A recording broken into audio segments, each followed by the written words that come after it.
You may have heard about the woman on the North Shore who was hit head-on. She was in a bike lane, and she had her 2 kids behind her. She's in critical condition in Queens Medical Center.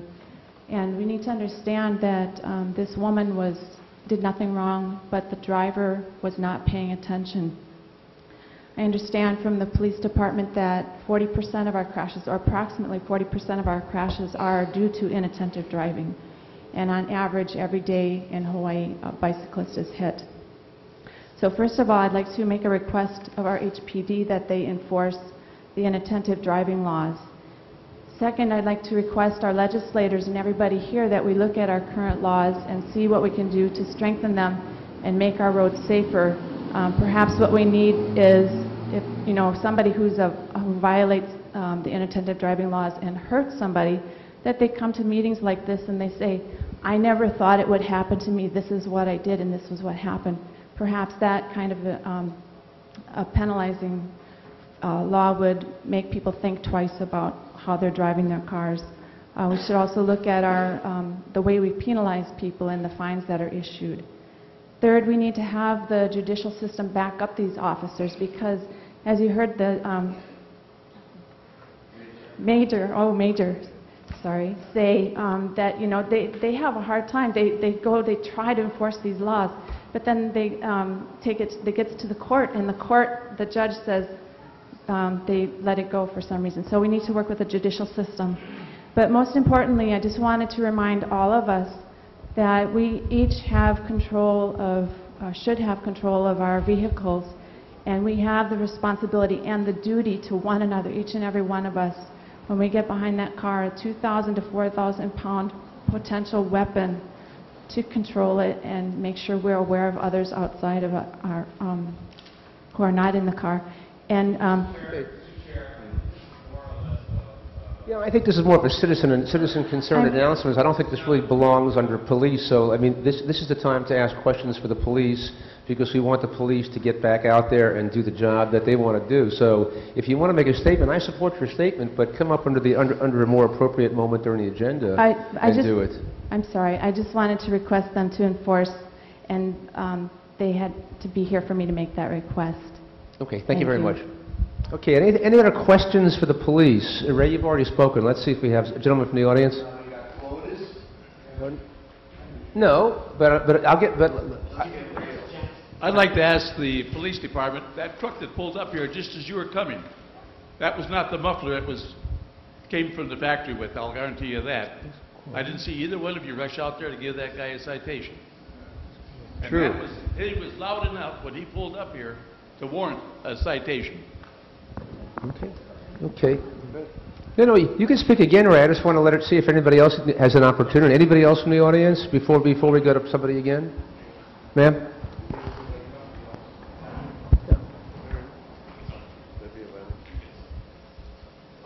A couple of weeks ago, I had cause to dial.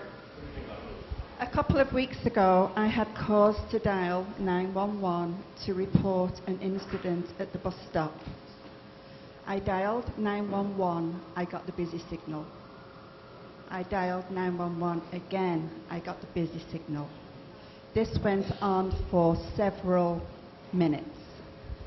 And I finally got somebody, and I reported the incident.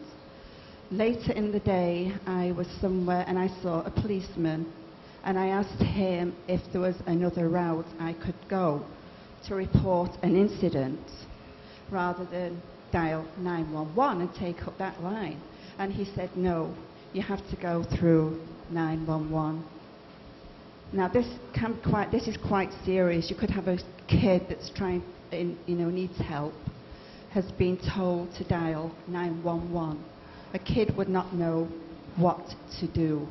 Can I address that? If you can just meet with the sergeant afterwards, he'll take down that date and location and etc. And then we can go talk to our communications division and see if there's some kind of breakdown. But the officer was incorrect.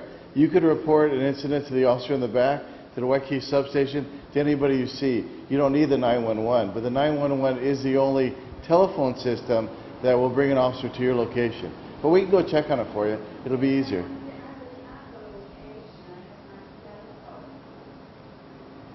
Okay, thank you.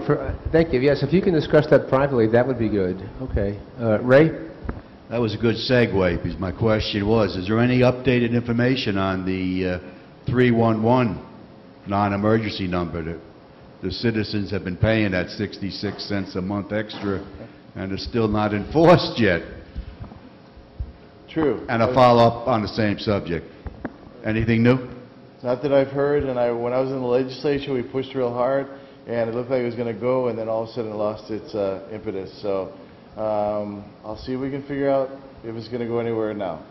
Follow up on what the woman experienced on a busy signal. The worst thing you want to do is hang up on that, because then your system treats that as a high priority, as a hang up on 911, and you got an officer knocking on your door, or in her case, the cell phone within 100 feet. They triangulate. But never hang up when you dial a 911 non-emergency, because that's just like maybe somebody... But I think if you get a busy signal, you'd want to get your emergency taken care of. So hanging up with a busy signal might work. And then maybe tell the operator what happened. Otherwise, you're going to have two cars responding, one on a hang-up, one on whatever the problem is. Anything else for the police, sir? We have noise complaints frequently about loud music or loud televisions in the middle of the night. Is the police department equipped now with decibel readers whereby you can make a decision on the spot as to whether there is a violation? No. Well, then how do you determine whether there is a violation? Let's say it's 2 o'clock in the morning and somebody's playing his radio very loud.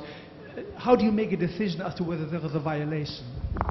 It would be up to the officer's interpretation of the date, time, location, 2 o'clock in the morning, how loud was the music, probably give the homeowner a warning. If the music stayed up, we have made arrests, I believe, for disorderly conduct. So if you knock on somebody's door and say, hey, your music's too loud, and they bring it down, then the warning would suffice. If it comes up again, then they could be arrested. And make sure that you are sensitive and you talk to the officer and let them know that there is a complainant. Because without a complainant, you know, sometimes we call up, we're anonymous, but it doesn't help the officer to make his decision in your favor, if that makes sense. How about air conditioners or sometimes ventilators who may exceed the allowable noise level? Sir, anything that's stationary, like fans or anything that's on top of the buildings and restaurants and whatnot, those are the Department of Health takes care of it, noise and radiation. Those are stationary objects. What they're probably going to ask you to do is, they're going to ask you to set up their meters in your house at your place, and they'll take a reading, a decibel reading. Once when that decibel reading is taken, then we can assist by writing the citation. But the stationary things, that's their area of expertise. Okay, anything else for the police? If not, thank you very much. Appreciate it. Okay. Did somebody say the fire department was here? No? Yes? Okay. Is Board of Water Supply here? Okay. Anything under citizen announcements? We had, man, didn't you want to say something under citizen announcements from the Army Corps? Yes? Okay, very briefly. Really briefly. My name is Myung-hee No and Associates. We are supporting the Army Corps of Engineers Alawai Flood Control Project. We are looking for those few who know about illegal dumpings or unknown underground storage tanks, above ground storage tanks, any type of hazardous materials that people typically don't know about. And we're supporting the designers for the flood control project. So we don't want to, once the construction work is started, we don't want to run into any surprises. So may I see any hands? I'll have some business cards up here for you to take with. We would appreciate very much that if you could, let your neighbors know if they know of any information. Please give us a call or email us. We have email address available for the chairperson here. Okay.